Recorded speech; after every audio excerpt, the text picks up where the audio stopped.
Bonjour à tous, salut les gars, comment allez-vous? J'espère que vous êtes en pleine forme. Vendredi 22 avril 2022. Bon, hier, avant-hier, je peux pas en faire des vélos, j'avais plein de trucs à faire. Aujourd'hui, on s'y met. Alors, peindre la coque. Déjà délimiter la ligne de flottaison. Je crois qu'on peut l'appeler le faux col à mazout. Merci au forum La Royale. C'est grâce à vous que j'apprends tout ça. Ok. Alors, je me suis bricolé un outil parce que j'avais déjà fait, enfin, c'est pas moi qui l'ai fait, c'est mon fils qui l'avait fait. Il avait monté un Tirpitz au 1.350 Tamiya il y a très longtemps. Il avait 12 ans, il en a 34 maintenant. Bon. Mais je me souviens avoir comme ça au jugé, tu sais, la bande cache pour mettre la bande noire là. Bon, ok, là je pouvais pas, c'est trop grand.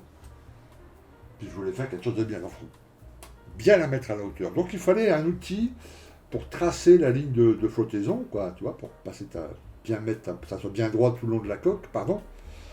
Et du coup, j'ai bricolé un outil. Alors, j'ai déjà sur le bout de bois calculé à laquelle hauteur par rapport à la coque, quand c'était posé sur la planche, etc.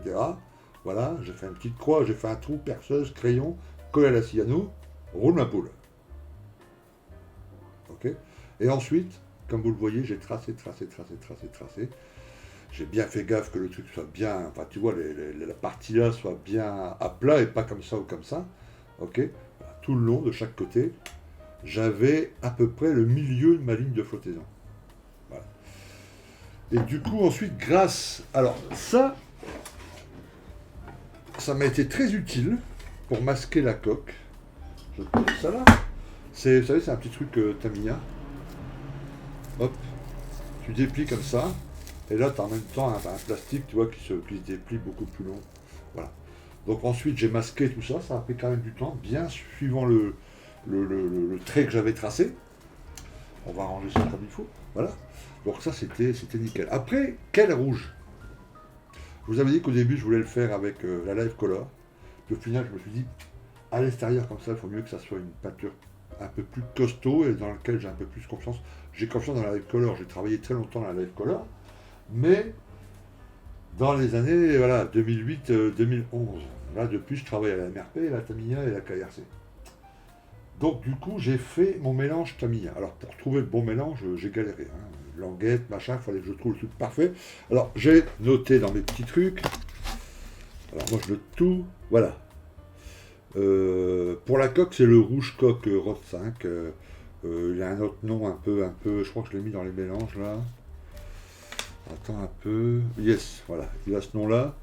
Shift Boden Farbe 3 Rod 5. Dites pas, voilà, c'est le RAL 2013, Allemagne, rouge coque marine.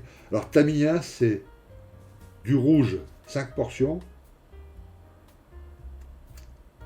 Ok. Le Hulred XF9, 2 portions. Un peu de blanc, une portion. Voilà. Ok. Sinon, il y a aussi le AKRC RC066. Mais il m'en restait qu'un petit fond de bouteille. Et la Lave Color UA606, j'en ai une petite bouteille. Au cas où, enfin, moi je note tous mes mélanges, mes machins, mes similaires. Bref. Donc voilà, et j'ai obtenu ça. Donc là, il ne m'en reste plus beaucoup parce que j'ai passé. Je crois que je suis dans la bonne couleur. Elle me semble nickel. Parce que c'est pas vraiment. Le Hulred de chez Tamiya, il est beaucoup plus marron que ça. Hein. Voilà. Donc là, je pense que je suis dans le bon truc. Avec le diluant qu'il faut. Et puis après, bah, comme vous pouvez le voir, j'ai passé tout ça à l'aéro avec toujours la buse de 0,6. Et puis tout doucement, j'ai construit couche par couche, etc. Donc là, il m'a fallu une grosse bouteille. Vous savez, c'est des petites bouteilles de 23 millilitres là, de chez Tamiya. Une grosse bouteille de rouge. J'ai dû passer 3-4 petits pots en tout, de 10 millilitres. Là. Si je prends les mélanges et tout ça. Hein. Il y a quand même une sacrée surface. Hein. Donc là, j'ai passé une couche en laissant des transparences. Donc vous pouvez voir le résultat. J'ai mis une bonne heure, 1h30 quand même. Et là, maintenant, je vais laisser sécher, bien comme il faut, j'ai le temps. Et demain, je regarderai un peu le résultat. Et je verrai bien ce que ça vaut. Ok, il va peut-être avoir des endroits où je vais devoir repasser une petite couche. Bon, vous avez vu, il me reste un peu de rouge là. Voilà. Mais là, à vue d'œil, je le vois bien sec, ça commence à sécher là. Là, sur la vidéo, ce que vous avez vu, C'était encore un peu des fois brillant parce que c'était pas encore bien sec. Voilà. Là, ça commence à sécher, je vais le laisser encore toute la nuit. Puis après, je vais à la loupe, enfin à la loupe, façon de parler, mais bien regarder. Et puis s'il manque un petit coup à droite à gauche, voilà. Après, je vais démasquer, remasquer, mais dans l'autre sens. Ok, masquer le rouge, laisser l'autre. Et après, je vais passer le Tenkelgelb 51, le RAL 7000, le DKM 51, Dutch Kriegsmarine 51. Ok, et là, pareil, je vais faire un mélange Tamiya que j'ai testé. Je vous en parlerai quand je le ferai, mais là aussi, il est top. Voilà. Parce que c'est un gris très clair. Moi, je fais celui du 24 mai. Enfin, tu vois, il a été repeint dans un gris. Enfin, alors, le gris des superstructures est assez clair. Le gris du reste de la coque est un peu plus foncé que les superstructures. Donc, tout ça, on va regarder ensemble. Mais là, ça fait étrange de passer comme ça sur une pièce aussi grande. C'est la première fois, je crois, de ma vie de maquettiste que je peins une pièce aussi grande. Donc là, maintenant, je laisse bien sécher. Salut les gars, samedi 23 avril, 8h15 du matin, toujours pas de connexion internet. Alors hier après-midi, voilà, je pensais poser un vlog hier, et puis hier soir, j'avais un direct. Et puis j'ai arrêté le vlog, enfin, je l'ai coupé en deux, je vais les réunir avec celui d'aujourd'hui, pour quand même essayer de le sortir quand la connexion va revenir, mais depuis hier matin, donc depuis vendredi 11h, j'ai pas de connexion internet. Donc je peux accéder au WhatsApp, et puis à quelques stats et tout ça avec mon téléphone, mon smartphone, mais pour tout ce qui est... voilà. Tout le reste, plus de connexion. Alors j'ai mes emails aussi sur mon téléphone, je peux voir vos emails, mais j'ai zéro connexion. Donc là, le direct hier soir, allô. Bon, j'avais laissé un petit message, à ceux qui n'ont pas vu le message, désolé, mais sans connexion internet, on ne peut pas faire grand chose. Voilà. Bon, côté bateau hier après-midi, j'ai juste démasqué, comme vous pouvez le voir. Donc là, j'ai plus qu'à remasquer, mais dans l'autre sens, quoi, pour faire le gris. Ok, pour le haut de la coque. Le dessus, je le peins pas, j'ai posé le pont en bois et je peindrai après, enfin, je vous expliquerai tout ça. Voilà. Là, j'ai juste le gris sur le haut de la coque, et puis ensuite la bande noire entre les deux. Voilà. Donc je vais encore attendre un petit peu, je vais peut-être pas faire ça ce matin. Ce matin, je dois aller à Euromaquette à 10h. Enfin, je vais aller y faire un tour, voir ce qui se passe de nouveau. Et puis je crois qu'il y a Gérard qui va passer, donc ça me permettra de faire un petit coucou à Gérard et puis de discuter un peu. Voilà. Ok, donc je continuerai sûrement ça cet après-midi. Alors, une question qui m'a été posée par Floppy. Ok, mais je suis sûr que ça va intéresser plein de débutants qui ne connaissent pas ce genre de machine. On se doute, hein, vous vous doutez bien que c'est pour plier la photodécoupe, mais pourquoi toutes ces dents, pourquoi là, et voilà, ça, je vais vous montrer, ok. Alors je suis sûr qu'il y en a plein qui savent déjà, les anciens, etc. Bon, zapper la vidéo, passer un peu, voilà, avancer un peu le temps, mais pour les débutants. Alors, remarquez déjà que toutes ces dents, elles ont des longueurs différentes, hein. Voilà, ici, vous voyez, 1 mm, 2 mm, alors moi je les connais par cœur, hein, 3 mm, 4 mm, 5 mm, 6 mm, les côtés là 7, le côté là 1, enfin un peu plus de 1, 1,5, etc., etc. Il y a même un côté entier. Alors, la petite roue là, voilà, si on dévisse, vous voyez, on fait tourner, on choisit l'endroit où on peut placer le truc. Hein. Alors, à quoi ça sert ces petites dents là? Ok, alors on va travailler celle-ci. Hop, on a besoin de celle-ci. Ok, voilà. On prend, vous voyez la petite photo découpe, il y a plein de photos découpe qu'on doit plier avant de poser sur la maquette. Ok, voilà. Voilà. Vous voyez celle-ci, on voit les traits ici. Je ne sais pas si on va voir en vidéo, mais enfin c'est des traits de pli, de pliage. Ok, donc voilà, il suffisait de la mettre là. Tu vois, au ras du trait. Hop, on serre un peu plus. On prend soit une lame un cutter, ou généralement ils livrent ce genre de petites choses en plastique, vous voyez, c'est très fin là. Voilà, on prend là, hop, hop, hop, on plie bien, on met bien à 90 degrés, tac, tu vois, etc. Voilà à quoi ça sert. Mais ça, on aurait pu le faire aussi sur une plus grande taille, hein, peu importe. Ça va servir, quelquefois, il y a des pliages dans ce sens-là, par exemple. C'est pas le cas ici, mais voilà, là, on prendrait un plus fin, peut-être comme ça, peut-être encore plus petit, non, peut-être celui-là. Ouais, je vais vous montrer. Hop, hop, hop. On va placer le 1 ici. Hop.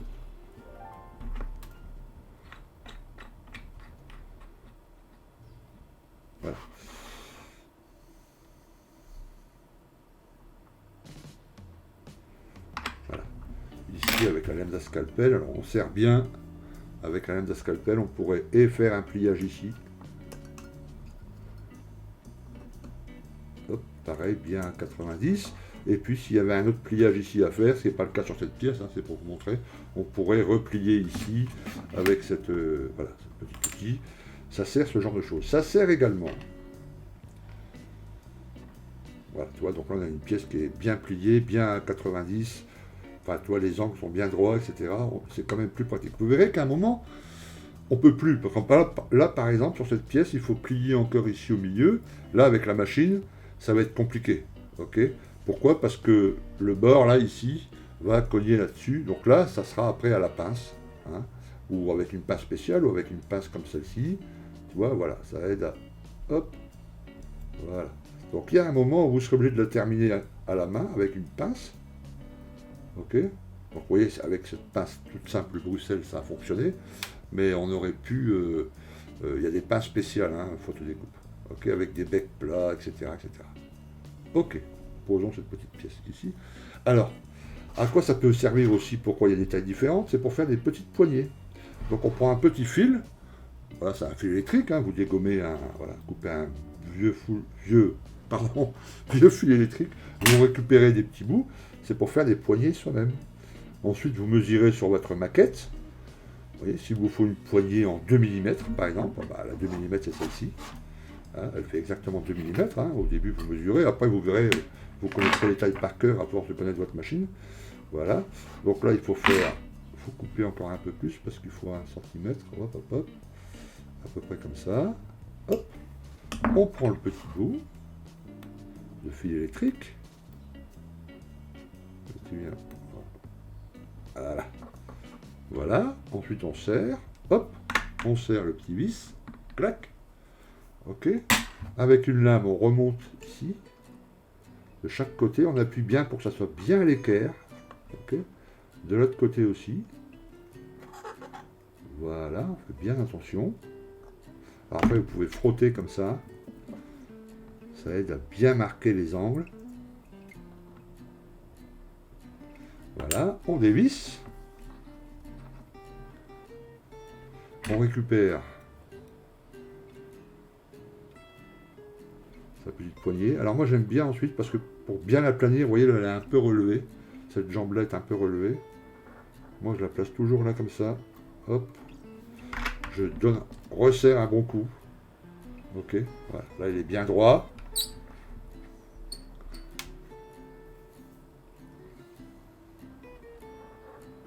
Voilà, ensuite on la coupe à la bonne taille. Ok, alors suivant la maquette qu'on fait, etc. Hein,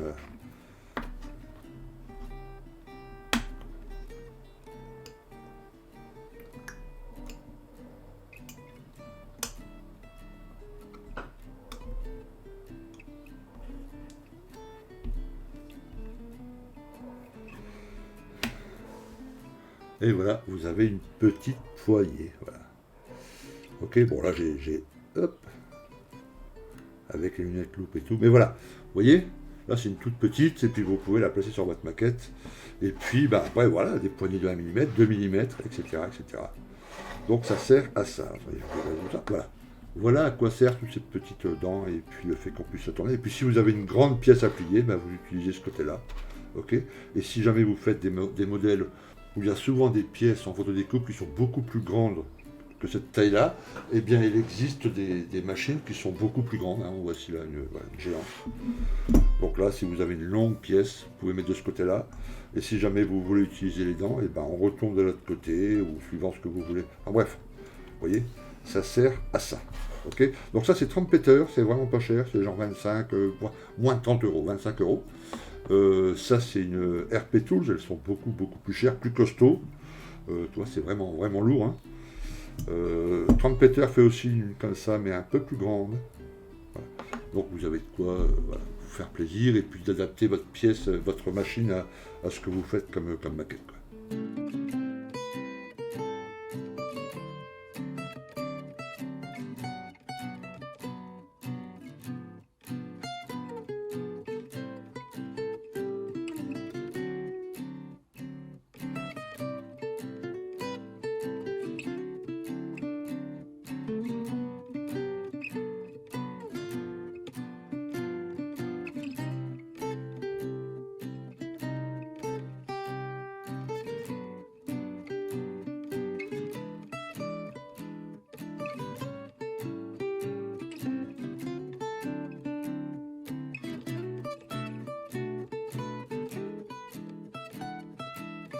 Bon voilà, le gris est passé.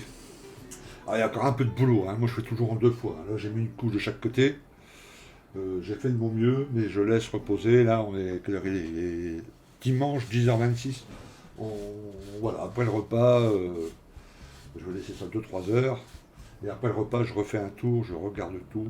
J'ai vu qu'il y avait un ou deux petits cheveux qui se sont collés, des petits poils. Quand il y a une grande surface comme ça, c'est compliqué, hein. En plus, j'ai ouvert un peu la fenêtre pour aérer, même si j'avais mis mon masque.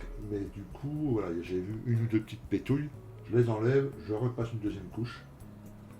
Et quand la deuxième couche elle sera validée, demain matin, là, on va commencer le travail des autres couleurs. Il y a les étraves sombres, là, devant et à l'arrière, le col à mazout, et puis tout ça, et puis tout ça.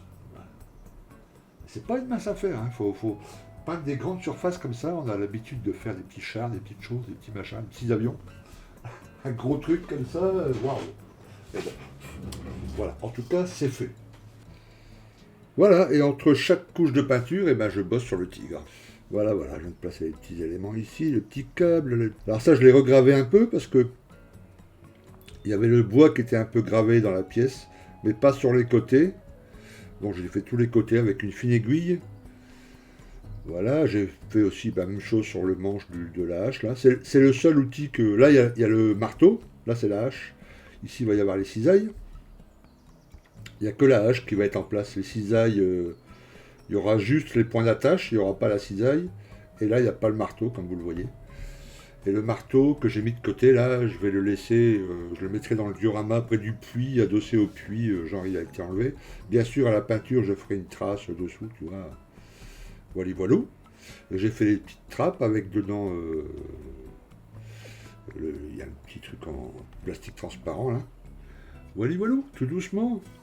Et puis les deux phares, ouais. Voilà, les deux pics, celui-là, puis de l'autre côté. Voilà. Difficile de bien les mettre droit. Mais bon, j'imagine que dans la réalité, il prenait aussi des fois des petits coups dans la tête. Voilà, voilà, puis de l'autre côté, voilà. Hop, hop, hop. Voilà, donc tout doucement, en regardant Chicken Run, qui est super drôle. Enfin, je le regarde pas vraiment parce que c'est là sur l'écran, j'entends le son, mais il me fait tellement rire ce dessin animé que je me marre. Voilà, allez, je continue un peu, puis il va être dimanche 17h. Ouais. Enfin non, c'est... Ouais, bon. Peut-être temps de mettre ça en ligne, hein, quand même, la vidéo, là. Hein. Que vous ayez moins un vlog pour ce week-end, et puis j'en referai un autre demain s'il faut, mardi. Ok? Très bien, en tout cas. Merci d'avoir regardé ce vlog un peu spécial en 3 fois 3 jours. Et puis on se retrouve hein, dès demain pour un autre vlog, et puis un direct un soir dans la semaine. Ok les gars? Allez, à plus, ciao!